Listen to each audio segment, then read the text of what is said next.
Maria walked alone through the silent streets, her dog close by her side.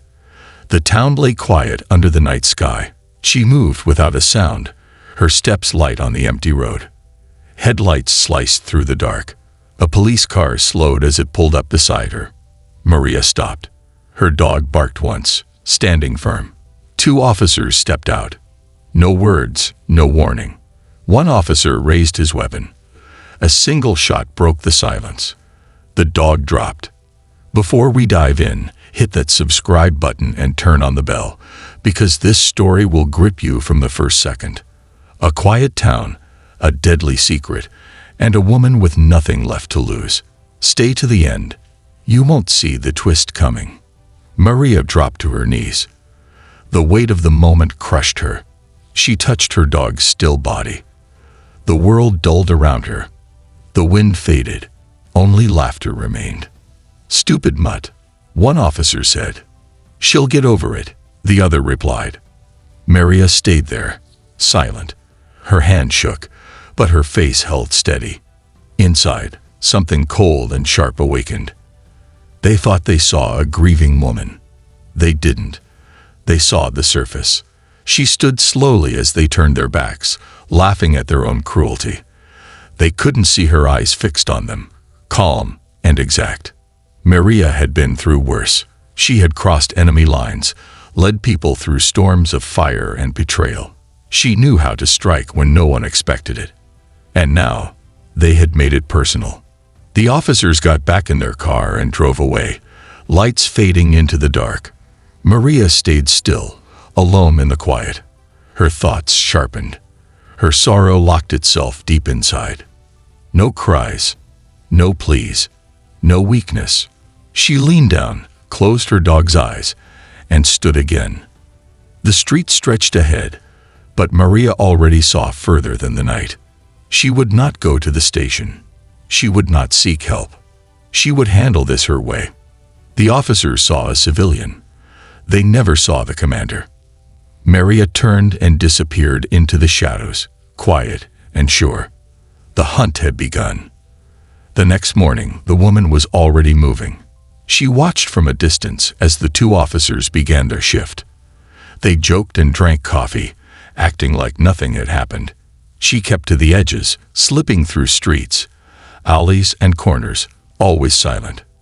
She followed them as they patrolled the town. She learned where they stopped, who they spoke to, and when they let their guard down. She noticed how they moved when they thought no one was looking, how they handled people weaker than them. At night, when the streets emptied, she stayed near their station. She listened to conversations behind closed doors, stories of bribes, stories of threats, stories of harm. They weren't just careless. They were predators, hiding behind badges. As she gathered each detail, her mind opened doors from years ago. Memories returned without mercy. In one, she crawled through thick mud under heavy rain, a voice barking orders behind her, a mission gone wrong, leaving her alone behind enemy lines. No backup, no hope. She had moved like a shadow, silent and sure, just as she moved now. In another memory, her team circled her, faces sharp with purpose. She had been their leader, their anchor. She had taught them how to strike, how to wait, how to survive. But not all had survived. She had buried friends under foreign skies, holding back tears until the job was done. She pushed those memories aside and kept watching. Days passed. She followed the officers through parking lots, empty buildings, and silent streets. She heard them threaten a store owner. She saw them take money from a frightened teen. She found the places where they stored things they stole, where they held secret meetings. Step by step, their patterns became clear. They were too sure of themselves, too used to no one fighting back. The woman stayed patient. She drew maps in her head, timelines, weak points. Every action they took built the pieces of a trap. She hacked into their private records, finding complaints buried, evidence wiped clean. Victims too scared to speak. She spoke to people in quiet corners of the town, learning more, promising nothing, asking for nothing. Her trap did not need force. It needed pressure, silence, fear. Late one night, while the officers sat laughing in their car, they missed the small camera she had placed nearby. They did not see the files vanish from their hidden locker. They did not feel the tension growing around them. The woman moved like she used to in war zones, leaving no sign of her steps. She watched them start to feel uneasy. Doors left unlocked, phones ringing with no one on the other end, their names whispered behind their backs. They did not know who was behind it. They could not see her. She made sure of that. Inside, her focus stayed sharp. She thought of her dog, the soft weight she had carried home in the dark, but she pushed the grief aside. There was work to do. The officers were slipping. They argued more. One flinched at shadows. The other cursed at things unseen. The woman's trap was almost ready, but she knew better than to rush. She had learned that long ago in places where one mistake cost lives. She waited, watching as cracks widened and fear took hold. They thought they controlled the town. Now, they were losing control. And they still didn't know who was pulling the strings. The officers felt it first as small things. A file they had hidden was gone. A folder they kept locked now sat empty. At first, they told themselves it was nothing. A mistake. A slip. But then came the calls. Phones rang late at night. No voices spoke. Only silence answered. They hung up, only for the phone to ring again. At work, they noticed how people stared longer than usual, how conversations stopped when they entered a room. Fear turned to anger. They blamed each other, voices rising behind closed doors. "You left it out," one officer snapped. "No, you did," the other fired back. Neither trusted the other now. They stopped laughing like they used to. They checked over their shoulders. Their sleep grew short and restless. The woman watched from a distance. She planted seeds and waited for them to grow. They were cracking. The fear she fed them was quiet but steady. Soon, one officer found a mark scratched into his desk at the station. A mark only he could understand. It came from a case he thought was buried. A case where someone got hurt and justice was never served. He wiped it away fast, heart racing. His partner noticed and asked questions. More shouting followed. The second officer started drinking more, pacing his home at night. He found an envelope under his door with a photo inside. A photo of him and his partner, taken from the shadows, dated the night they shot the woman's dog. He tore it up, but could not stop shaking. Paranoia set in deeper. They jumped at noises. They stared at the dark corners of rooms. They moved through the town like hunted men. One officer decided to leave. He packed a bag in the middle of the night, avoiding his partner, planning to vanish without a word. When he returned home to grab one last thing, he found a note waiting on his bed. "You took what I loved. Now, I take your peace." His knees buckled, his breath caught. He checked every window, every door. Nothing. No sign of anyone. Just the note.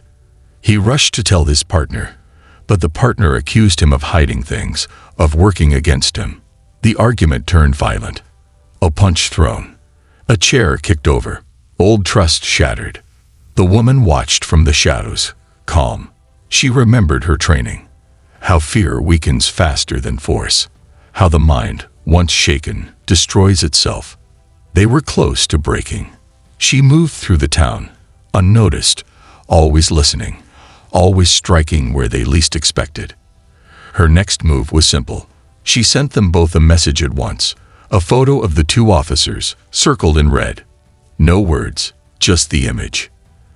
They met at the station that night, whispering, eyes darting around.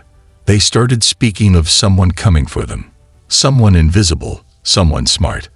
They guessed at enemies from the past, angry families, wronged strangers. But they never guessed her. The woman stayed 2 steps ahead. Every move they made, she saw before they did. Every choice, she shaped without them knowing. They were no longer the hunters. They were the hunted. The woman knew it was time. The officers sat in their patrol car, nerves raw, hands shaking. A phone on the seat lit up. A video started playing. Their own faces filled the screen, speaking words they never remembered saying. Their voices, their actions, all caught in secret recordings. The woman's voice came next, clear and sharp. "Meet me now, or the town sees it all." Fear forced them out of the car. They followed directions sent to their phones, each step deeper into the trap. Soon, they stood in an empty place, eyes darting around. A single light flickered on. Before them, a screen came to life, showing their crimes. The bribes, the threats, the violence. Then came the woman's voice again, cold and sure. "Confess." They cursed, threatened, refused. But then she stepped out of the dark, calm and steady. No rage, no fear, only control. "Confess," she said again. One officer broke. The fear had hollowed him out. He spoke fast, words spilling, naming crimes, admitting guilt. The other tried to stop him, but the woman raised a hand, silencing them both. "You have no choice," she said. Above them, cameras blinked, hidden but clear.